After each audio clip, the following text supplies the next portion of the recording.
एक विद्यार्थी विदेश में पीएचडी करने के लिए गया। पीएचडी ऑन एनवायरनमेंट चेंज, जलवायु परिवर्तन। और वहां पर 21 देशों का एक समिट था और उस समिट में उसने पार्टिसिपेट किया। वैश्विक धूम मची, मीडिया में काफी उछाल आया और उसके बाद वो गांव आया। जब वो गांव आया तो उसने देखा कि उसके दादाजी पेड़ की पूजा कर रहे थे और सरहुल मना रहे थे। उसने कहा, दादाजी, इंसान चांद पे पहुंच गया और आप अभी भी पेड़ की पूजा कर रहे हैं। इस पर दादाजी ने जो कुछ कहा वो सरहुल के दिन याद रखने की चीज है।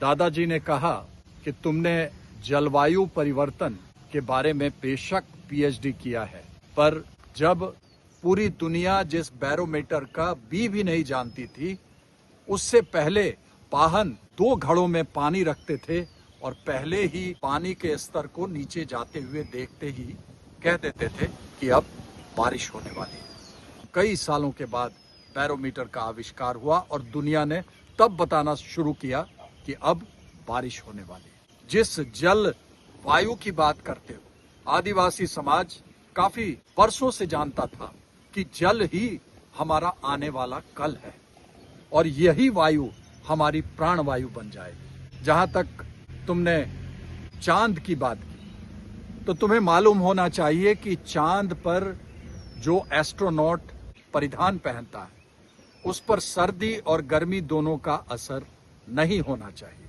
और वह रेशम के एक सूत से बनता है जो कि जंगल से आता है। जो अनाज वह ग्रहण करता है अंतरिक्ष में जाकर, वह अनाज प्राकृतिक संपदाओं से बनता है। साथ ही जो ऑक्सीजन का सिलेंडर वो अपने पीठ पर ढोता हुआ चलता है और उसका भार वहन करता है, वह ऑक्सीजन उसे बहुत महंगा पड़ता है और उसका वजन उसे उठाना पड़ता है।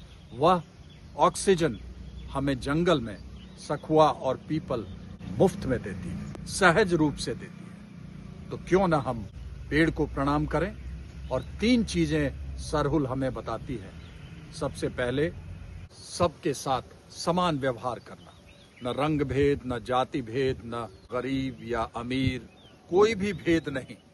दूसरा, मौसम एक के बाद बदलते जाते हैं और हर मौसम में नए फूल नए फल आते हैं, यानी कि जीवन के हर पल को उत्सव के रूप में मनाना सिखाता है।